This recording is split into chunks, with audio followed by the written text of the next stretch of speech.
How's it going, everybody? Brian Alvarez here on Wrestling Observer Live. We are here every day, Monday through Friday, noon Pacific, 3 Eastern, Sundays, 3 Pacific, 6 Eastern, Saturday mornings with Jim Valley, 10 a.m. Pacific, 1 Eastern, Sundays with Andrew Zarian.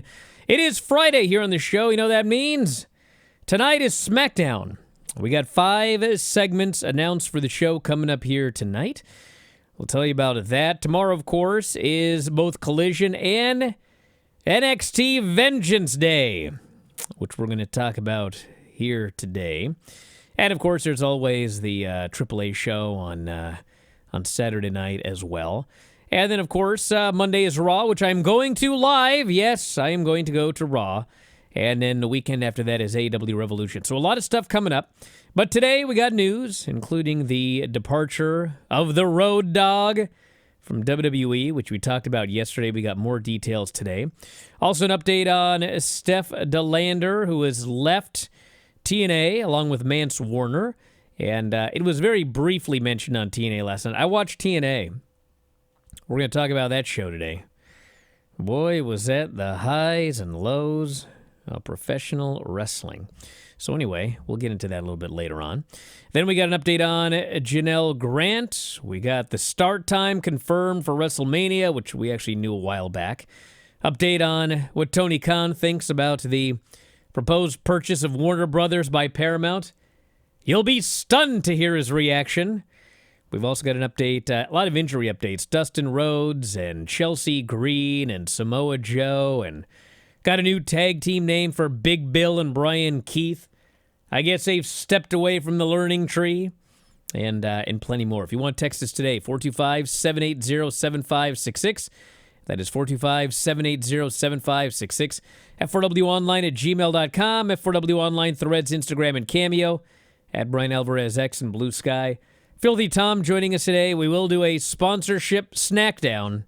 Back in a moment with more Observer Live. Here on the show, Brian Alvarez here, Wrestling Observer Live.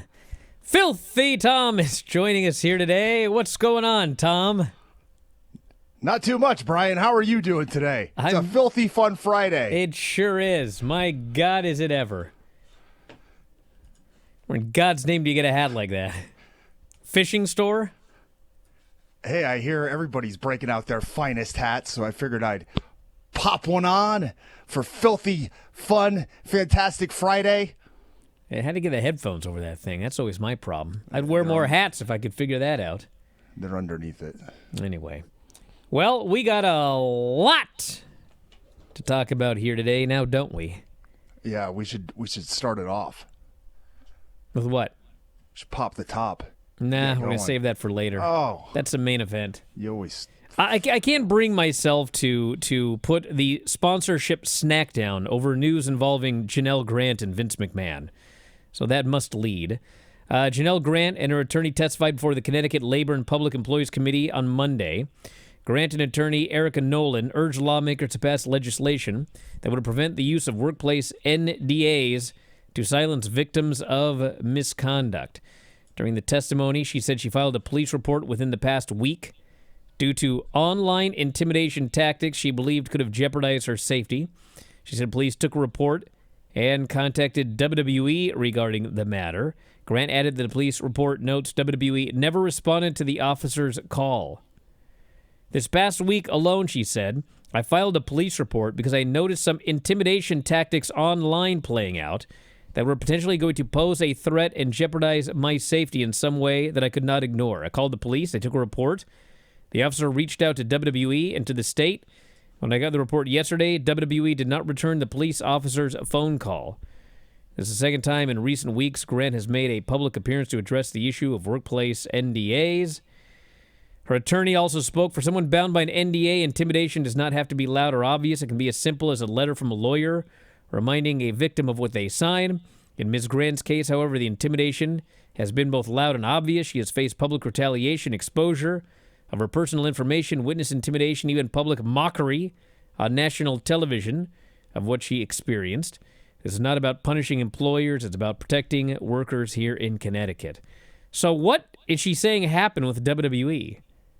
In this past week, WWE did something that she considered a threat, and she called the police? There are a lot of missing details here. It sounds to me like, yeah, she was faced with some sort of intimidation tactics online, maybe from people she perceives have been hired by WWE in some level or represent them, contacted the police contacted WWE and didn't hear back. Yes. So now what? That's the question. It sounds kind of alarming. Is that the end of it? Are they going to... I mean, if WWE hasn't called back, I mean... How could it be the end of it? Isn't this lawsuit... Well, I mean, I'm talking ongoing? about this particular issue. Well, could this not be a factor in the lawsuit? Oh, I mean, here's my question, okay? If WWE is accused of something, a police report is filed, and then WWE is called about it, and they don't call back, why would that just be the end? You know what I'm saying? It's like if I'm accused of stealing a car, and the police come to my door and they bang on the door, and I don't answer the door, do they just like go away and never come back? Like, shouldn't there be more to it? Anyway, that's the latest. A very weird story, and I mean, it is possible that the police maybe don't think there was enough evidence. Yes, it would have to either be that the WWE doesn't believe that there is enough evidence that WWE was responsible for anything, or there will be a follow-up by the police. I think those are the only two options. So I guess this would be one to follow. Also, yesterday we talked about Road Dogg. He resigned, it says, from his role as co-lead writer of Snackdown. According to PW Insider, James informed WWE in person he was resigning. The outlet said WWE sources indicate James, quote, openly expressed his unhappiness. Well, I would think so. He quit. He remains under a Legends contract. Are you aware that, do you know who else is under a Legends contract? Speaking of Road Dogg? Billy Gunn? Billy Gunn. He is the one person in this business who is under contract to both WWE and AEW at the same time. Billy Gunn. So he started working backstage in 2011, creative team 2014, lead writer in SmackDown 2016 through 2019, worked with NXT 2019 to 2022, and brought back that August by Triple H, was the co-lead writer of SmackDown, a role he shared with John Swicata. I think there was something going on where, like, I don't know. I feel like there was something that happened in the summer where, like, his role was downplayed a little bit or something like that. I believe it was around SummerSlam, around August. He went from being the lead writer on SmackDown to being the co-lead writer, Is that and what then it the was? guy that was writing Raw was the co-head on both shows. Yeah. I believe. Then we got... And now this I'm sorry, I can't remember her name, but the female that was promoted Monday is the lead writer. She is the lead writer of Raw. So there's now a separate lead writer for Raw and a separate lead writer for SmackDown, which was not the case prior. Yes. Okay.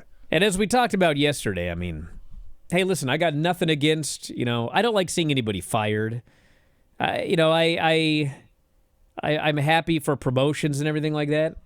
But this to me feels like, there's 36,000 tickets out for WrestleMania. I did the math the other day. They're selling like 70 a day, I think. 70 tickets a day. And it's like, well, who's going to go down? Not the ticket prices. We got to bring some people down. I don't think the show is going to get measurably better with Road Dogg gone. I don't think that he was drastically hurting the caliber of... Because SmackDown's been fine. It's been fine of late. It's too long, but any 3-hour show is too long. It's not like it was January to June last year. That was an atrocity. Listen, let me put it this way. I can't Slow take ticket sales are not Road Dogg's fault. No, they're not. Every time we go to you, I'm trying to take you seriously, and I can't. I could barely talk during that Janelle Grant segment because I'm wearing this freaking hat. Thank you for not.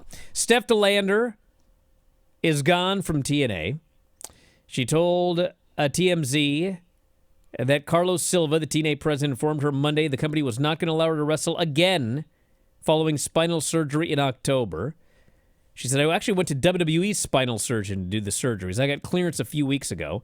Received a call on Monday this week that basically they never want to let me wrestle at TNA again. They just didn't feel comfortable with that.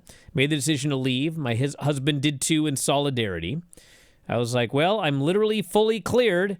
And she says Carlos Silva told her, yep, not into it. And I said, do you know what my injury is? He had no idea. He couldn't tell me what my injury was. It's definitely based off personal feelings. I've not been evaluated by any medical professional in the TNA end.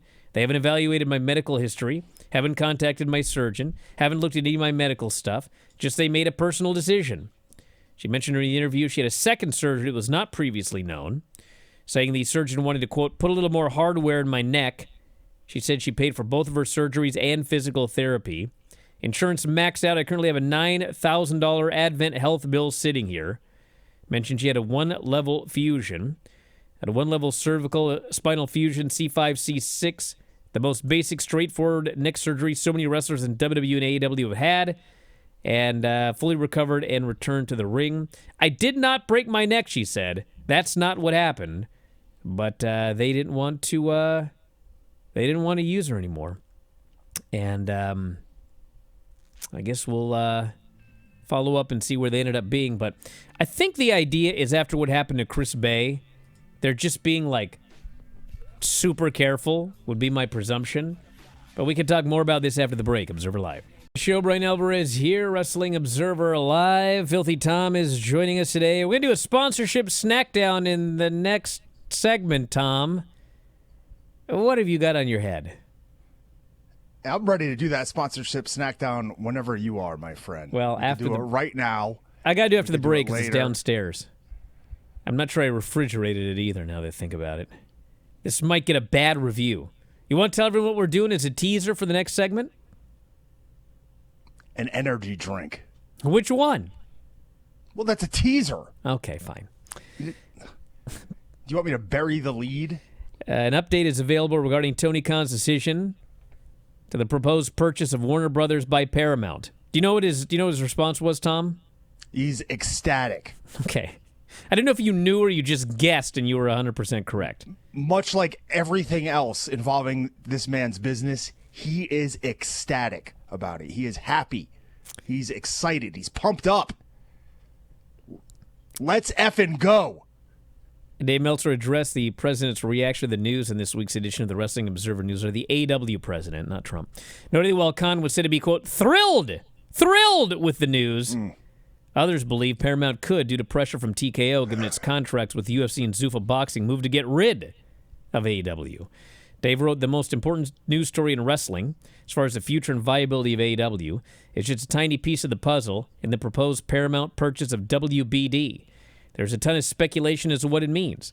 Those close to Tony Khan say that he was thrilled when the news came out, feeling this was the best possible scenario for him.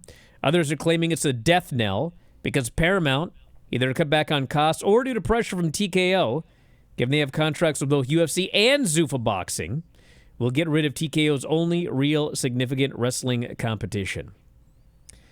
David Ellison has said the plan is for HBO Max and Paramount Plus to merge into a single streaming service.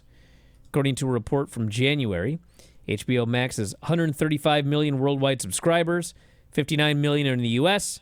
Paramount has 79 million worldwide, 35 in the U.S. And we shall see what happens because no one knows right now, everybody. Nobody knows. It's crazy. I'll be living in a virtual insanity if we have UFC leading into AEW on Paramount Max, whatever you want to call it. Did you see the news, Brian? You probably didn't. That ESPN, because you mentioned Zuffa Boxing there, ESPN is back in the boxing game. Is that right? Yes. I didn't see this coming, but MVP, Most Valuable Promotions, the Jake Paul company, signed a deal with ESPN to launch MVP Women's, which will be airing on ESPN. So, really? Yeah. Big deal. ESPN, I thought, was out of boxing after they dropped Top Rank, but they're back in You know, I don't like Holly Holm will be headlining one of the shows. I don't like to argue with trolls or anything like that, but you know, when Mark Davis, actually his partner got hurt, and I was like, you know, I don't know about Mark Davis because normally when people get hurt, you know, their partners and everything get iced. How dare I say something like that? I got bombarded. That never happens. What are you talking about? Where is MVP and Shelton Benjamin after Lashley got hurt? Where are they at? I thought Lashley wasn't hurt. Well, he claims he's not hurt, but he disappeared off television apparently due to he was hurt, due to an injury or whatever. And I haven't seen Shelton. Shelton just posted a picture of himself in the gym, so it looks like he's healthy. Haven't seen MVP. Sounds to me like they got iced.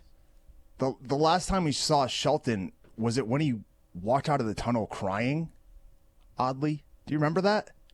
I think he was getting some huge reaction during his entrance. No, well, I remember the story, but he claimed he wasn't crying. He got sprayed with water, like right in the eye when he came out the ramp.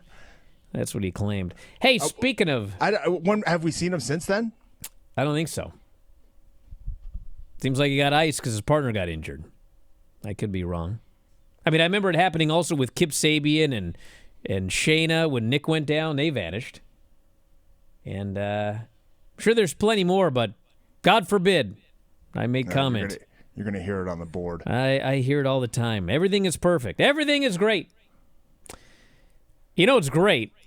You want me to rave about AEW? I got one for you. Big Boom AJ has revealed that he will be returning to the AEW ring soon. He will be at Revolution. And it says to this point there's no build to any match, either on AEW, Ring of Honor, or the company's social media accounts. But AJ says he's going to be there. He was lifting weights when he said this. That's how you get in condition to wrestle. You lift weights. And no opponent yet, but somebody Brian, messaged me. Hold on. You're saying that tongue-in-cheek, but do we have to go back and look at the history of wrestling and how many circus strongmen also wrestled? Like, you're saying that like it's actually not part of the game, but it is part of the game. It does get you in condition. It helps fortify your body against taking bumps. You're gonna get on this guy for lifting weights? I'm not getting on him for lifting weights. Get out of here. It's more than a cosmetic business, everybody, especially nowadays. I was given the suggestion. I've had to listen to you guys goon over Bruno Sammartino lifting weights for years, and now Big Boom AJ can't get his bench press on. Why can't you yell at Dave and not me? Because I'm not on the show with him. Now, can I get to my point? Somebody suggested an opponent for Big Boom AJ, and when I heard it, I thought, God dang it. I'd watch the pre-show for this match. Roosh. Yes! No way! Yeah! No! Yes!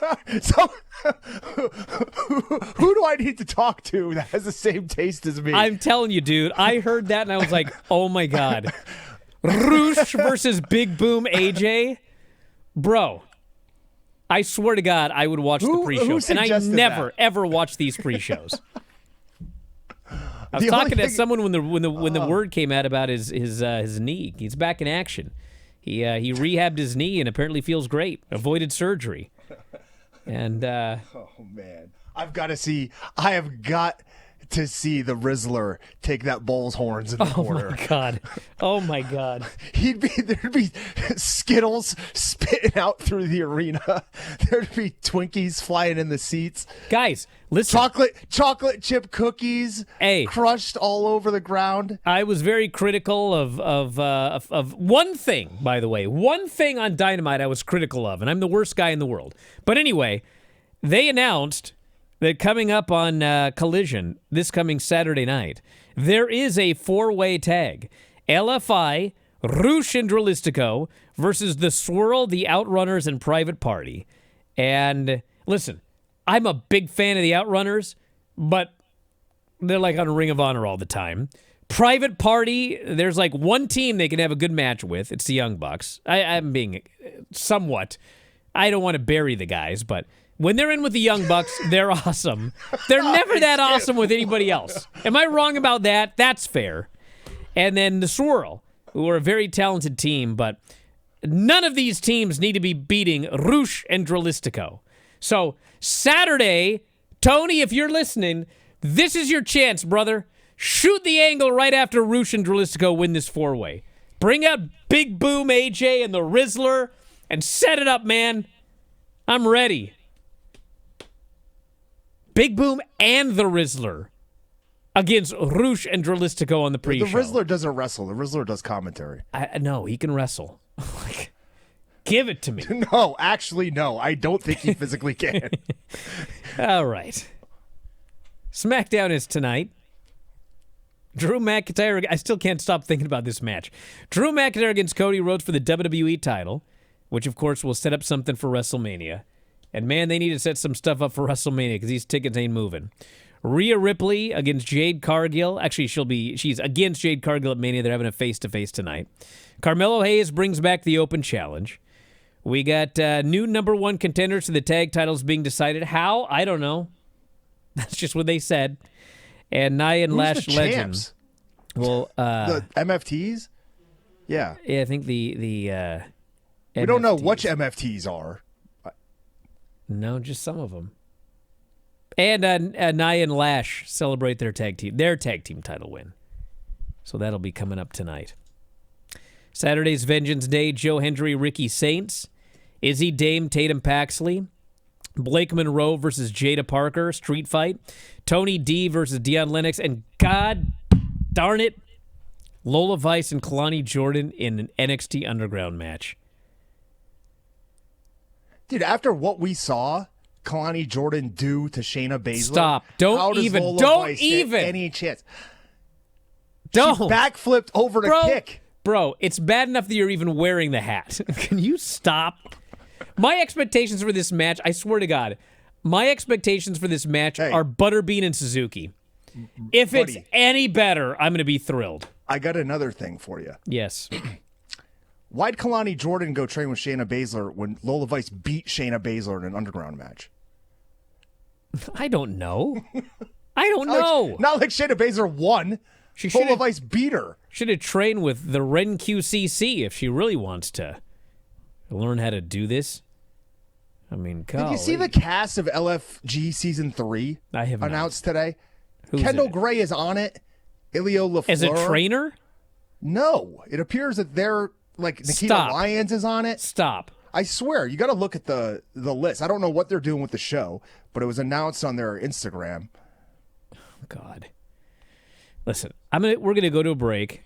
I'm gonna go downstairs and get the energy drink, and we'll be back in a moment with more Observer Live. Fun Friday show is so fun. I'm making it free for everybody. That's right. So if you're listening to this, you already know it's free. But if you love the show, you should really sign up. We got a lot of different options to get 84 shows just like this every month. 84 shows a month. Not one a week. Not even one a day. I do 2 shows every day on average. Sometimes, like on Wednesdays, I do 3. Every single day. Listen during your commute, at the gym. Don't listen to the Granny Show at the gym. Anywhere. Do you like listening to stuff? You should be listening to our show. We got many options. If you want 18,000 shows dating back to 2005, 18,000 shows covering everything in the last, 21 years? WrestlingObserver.com has the full archives. Plus, you get the board. You get Dave Meltzer's Wrestling Observer newsletter every week. You get the archives of the Observer going back to the 80s. There's like 25 billion words on wrestling. As a subscriber to WrestlingObserver.com, you should check that out. And if you only want the podcasts and you want to save a little money, $9.99 a month for Apple Podcast, Spotify, as well as YouTube. And Spotify and YouTube, you can get the audio and video. You can see what in God's name do you have on your head now? What is that? It's another hat. Are you your own mother? Non-versed in hats? So anyway, f4wonline.com/Apple, $9.99 a month. f4wonline.com. I'll tell you that much. /Spotify, $9.99 a month, audio and video. f4wonline.com/YouTube, $9.99 live video of all the shows. So sign up today, everybody. You won't miss it. Now, Tom and I are going to do a sponsorship Snackdown. And I'm very happy to getting some caffeine in me because I need it for this TNA report I'm about to do.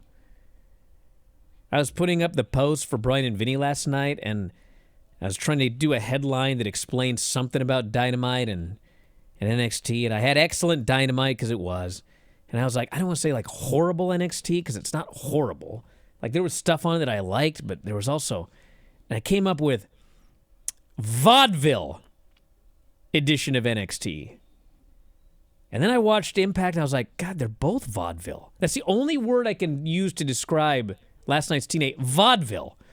It's just like, you didn't watch any of it, did you? Not after the report you sent me. Oh my God. I literally almost shut it off a half hour in. I was like, this is worse than NXT. I can't take it. But I stuck with it and it ended up being better by the end. But still, whoa. Let's do the sponsorship Snackdown. What do we got?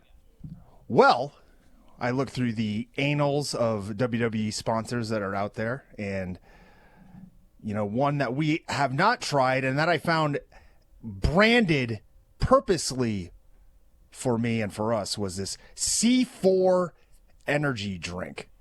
Now, I was able to procure a Berry Powerbomb C4 energy drink. You can see the WWE logo proudly presented right there as I, there we go. I'm helping out my constituents. Thank you.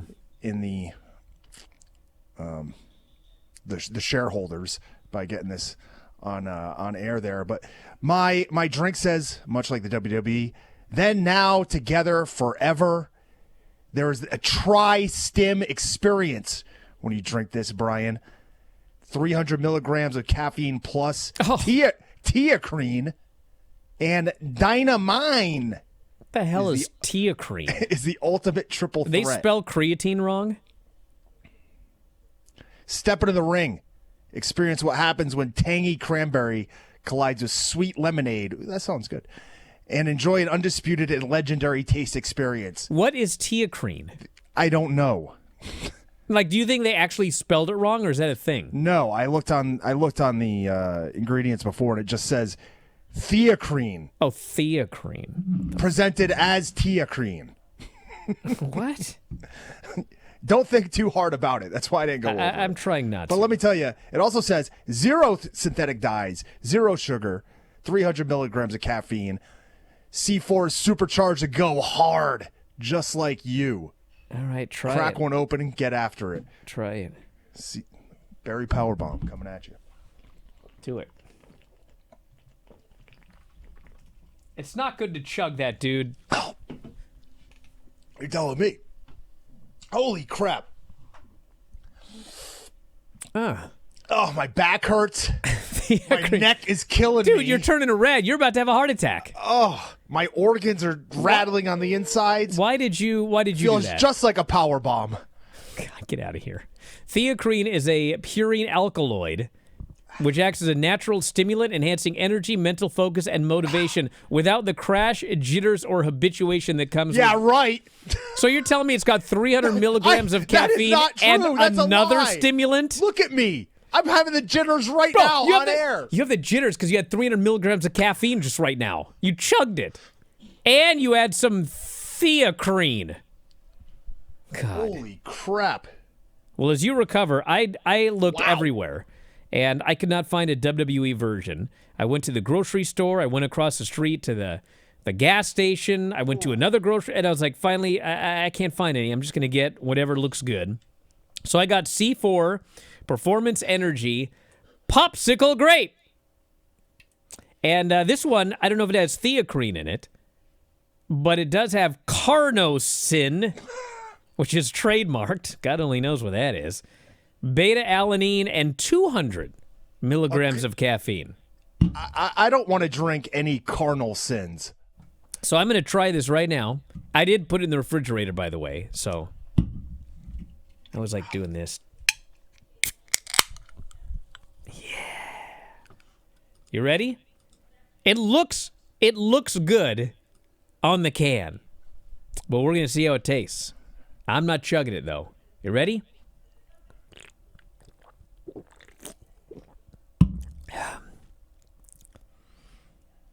I almost dropped an F-bomb. That's pretty freaking good, dude. I told you that one was going to be good. I knew it by the looks of that can. That is good. Wow. Not bad at all. I'm having a little bit more. Can you imagine we get paid nothing for this sponsorship Snackdown? I almost died on air, so yeah. If anybody at C4 is listening, I'll drink one every day before the show. Because there's nothing better than getting hopped up on caffeine and talk about TNA. I can think of Excuse me? a few things. All right. What did you get this on with this TNA report? Because I got to go put up a barn by sundown. You're an idiot. You look like you need to be knitting.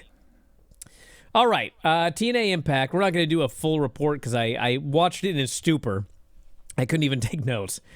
It opened up with, we were told the cast of Mama June was in attendance. You never saw that show? What is Mama June? I feel like it's you right now. Nah, she's like one of these celebrity moms who tortured her daughter. A celebrity mom who tortured her daughter is the celebrity in attendance at Impact? All right. So anyway, first... It was Perez Hilton last time. We had Ariana Grace and Jody Threat for the Knockouts title. This was not good. It was not good. And Ariana Grace got the win when they got in I think they got like in a tug of war over the Cobra. And then Ariana kicked her in the ribs and rolled her up and pinned her. It was very bad. And then we go to the Elegance brand coming out. And they make fun of Mickie James, who I guess returned maybe on one of the shows I didn't see on the cruise. And then they see Mama June, and they start cutting a promo on Mama June. And they tell her to go stand in line in front of a food truck. Do you know what happened after that? After they told her to go stand in line in front of a food truck? I swear to God, it's like say his name and he appears with Joe Hendry. You say the word food truck, and ODB magically appears. Because, of course, she runs a food truck now. Do you remember ODB? Yeah. When was the last time you saw her? A couple years ago. She popped back up in TNA during the Pop and Destination America years. I think I've seen her since then as well. Well, all I know is I haven't seen her in a while. But she comes out for this segment. I think she's like 48 years old, 49 years old. I think she's about my age. And as God is my witness, she looks exactly the same as she looked 20 years ago when she was like in Ohio Valley, and then I think she went to WWE maybe for a while or whatever. Looks exactly the same. So the key to longevity is run a food truck. Everyone. Then we had Brian Myers, Bear Bronson versus Vincent and Dutch. 47 years old. Versus BDE and Rich Swann versus Sinner and Saint. And this is a four-way tag match. It was fun, you know. They just did a lot of big moves and wild stuff.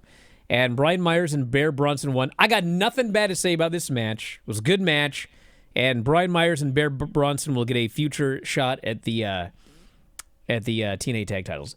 But the most notable thing about this match is BDE, like, they didn't introduce anybody. They go to commercial. They come back. And the four guys are in the ring and the match starts. No graphic, nothing. So we have to wait as the announcers try to fill us in on who everybody is if you don't know. And BDE, the YouTube guy, is teaming with another guy.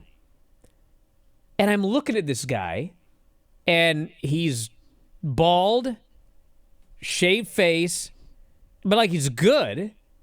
And I'm like, who is this guy? I have no earthly idea who this guy is. I'm just like, who is that? And the announcers start talking about Rich Swann. And I'm like looking around the ring and I'm like, where's Rich Swann? What are you guys talking about? It turns out this guy is Rich Swann. And so my first thought is, God, what happened over the last couple of weeks where like he lost a hair match or whatever? And it turns out like apparently he just showed up at the building. He had shaved his head. He had shaved his face. Completely unrecognizable. I had no idea who it was.